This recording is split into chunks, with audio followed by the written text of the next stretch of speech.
के पूर्व विधायिका पूर्णिमा नीरज सिंह के खिलाफ किया है 27/8/25 को राज्य के चर्चित हत्याकांड नीरज सिंह हत्याकांड में।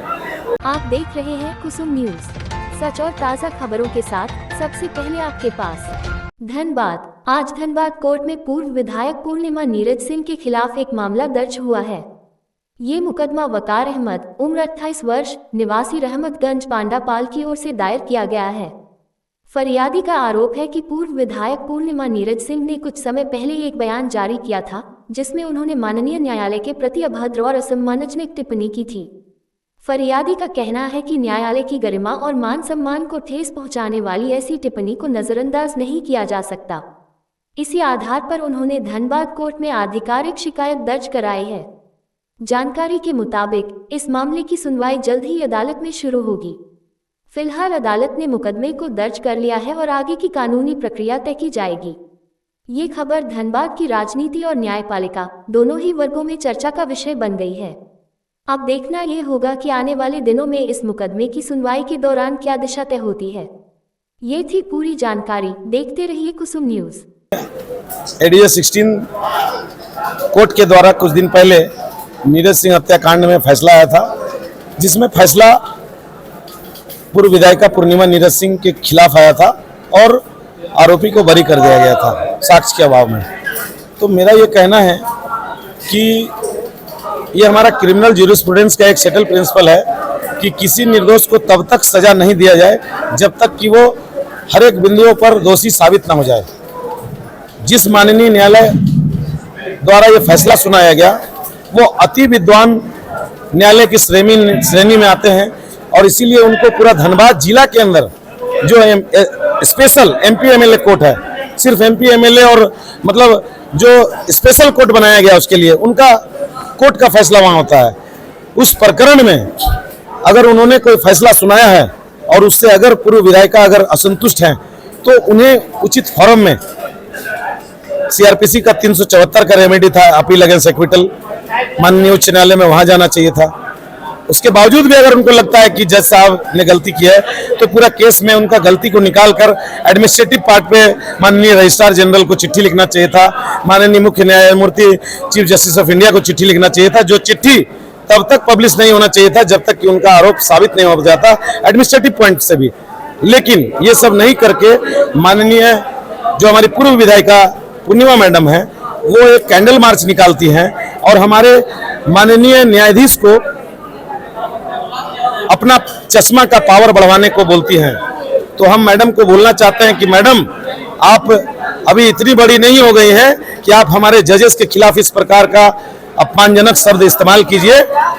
आप इतनी बड़ी भी नहीं हो गए मैडम कि आपको उस न्यायपालिका के ऊपर इस प्रकार का शब्द को इस्तेमाल करना चाहिए कि ये न्यायपालिका नहीं अन्यायपालिका है, केवल मात्र इसलिए क्योंकि फैसला आपके अनुरूप नहीं आया। किसी भी केस में जीत और हार दो ही चीज होता है। अगर आप मतलब अगर संजीव सिंह को सजा हो जाता तो आप न्यायपालिका सही था।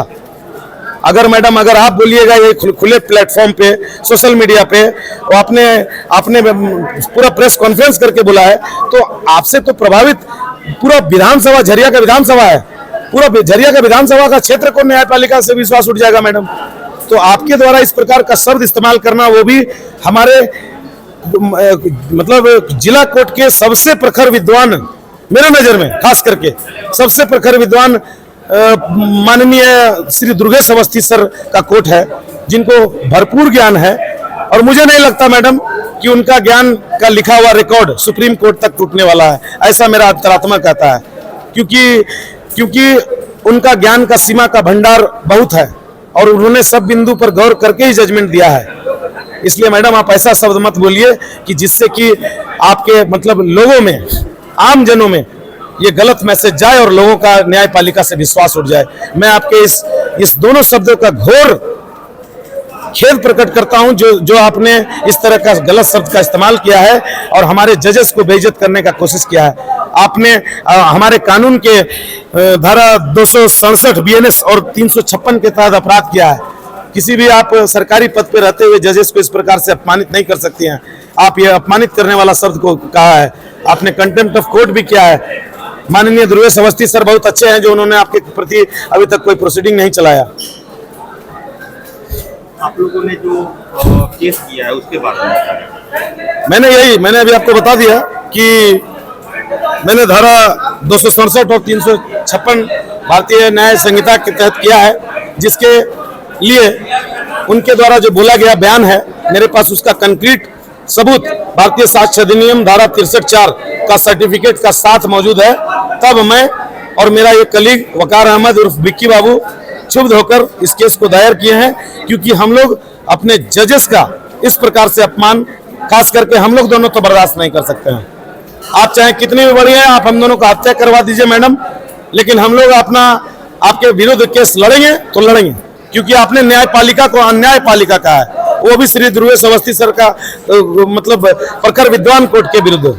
इसलिए मैं मैडम आपके इस बयान से बहुत क्षुब्ध हूँ। मैंने किसी प्रकार का इस प्रकार का और मेरे अधिवक्ता साथियों ने आपके प्रति कभी नहीं बोला, न्यायाधीश का समाज ने आपके प्रति कभी किसी आपके प्रति नहीं बोला। आप इस प्रकार का बयान कैसे दे सकती हैं, वो भी खुले मंच से? आप पूर्व विधायिका रह चुके हैं, आप समाज खराब कर रही हैं, लोगों का आस्था न्यायपालिका से हटा रही हैं। अगर आप ऐसा कर रही हैं तो कल तो सब आम जनता बोलेगा कि न्यायपालिका गलत है, न्यायपालिका अन्यायपालिका है। आप एक गलत परिपाटी चालू कर रहे हैं, आपको अविलंब अपने बयान को वापस लेने का जरूरत है, अन्यथा मैं आपके खिलाफ लीगल प्रोसीडिंग इनिशिएट कर चुका हूं और इसके खिलाफ मैं आगे लड़ता रहूंगा।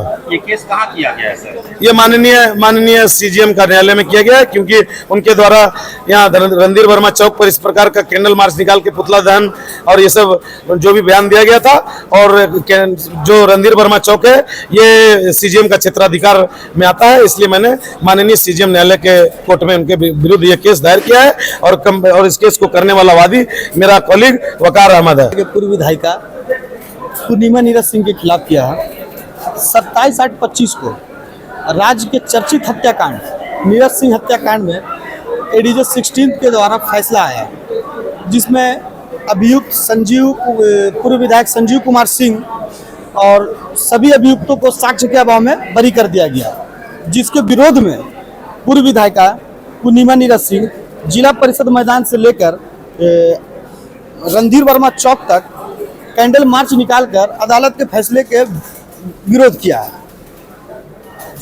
और उन्होंने एडीजे 16 के खिलाफ बहुत ही अपशब्द बोला है। उन्होंने कहा कि जज साहब के चश्मे का नंबर बढ़ाना पड़ेगा, तब उनको ठीक से नजर आएगा, ठीक से नहीं पढ़ पाए हैं वो केस को, और ये न्यायपालिका नहीं अन्यायपालिका है। तो एक पूर्व विधायिका जो एक विधानसभा को रिप्रेजेंट करती है, इस तरह की महिला अगर इस तरह का बयान देती है तो इससे समाज में एक गलत संदेश जाएगा न्यायालय के प्रति। धीरे धीरे लोगों का न्यायालय से भरोसा खत्म हो जाएगा, विश्वास खत्म हो जाएगा, जो लोकतंत्र के लिए कहीं से अच्छा नहीं। आप लोगों की क्या मांग है? हमारी मांग है कि वो अपनी जो उन्होंने बयान दिया है उस बयान को वो वापस ले, अन्यथा ये लड़ाई हम आगे तक लड़ेंगे, मजबूती से लड़ेंगे और बाकी उनको सजा भी कराएंगे और सजा भी कराएंगे। वो चाहे तो वो बाहुबल है, दबंग है, वो चाहे तो हत्या हत्या करवा दें, उससे कोई फर्क नहीं पड़ता है। हम लोग आगे लड़ाई मजबूती से लड़ेंगे। पर जजेस के खिलाफ हम इस प्रकार का शब्द और खास करके न्यायालय व न्यायालय प्रक्रिया के खिलाफ किसी भी तरह का अभद्र टिप्पणी कतई बर्दाश्त नहीं किया जाए, चाहे वो पूर्व विधायक हो, सांसद हो, विधायक हो, कोई हो, फर्क कुछ नहीं पड़ता है। न्यायिक प्रक्रिया न्यायालय सबके लिए है, सबके लिए एक समान है, यहाँ सबको न्याय मिलता है। चाहे वो भारत के प्रधानमंत्री क्यों नहीं हो, अगर वो हमारे न्यायपालिका के विरुद्ध अगर गलत बोलेंगे तो मैं माननीय प्रधानमंत्री सर के बारे उनके ऊपर भी केस करूंगा। आज की बड़ी खबर देखते रहिए कुसुम न्यूज। वीडियो को लाइक करें, शेयर करें और चैनल को सब्सक्राइब करना न भूलें। कुसुम न्यूज, आपकी आवाज, आपकी पहचान।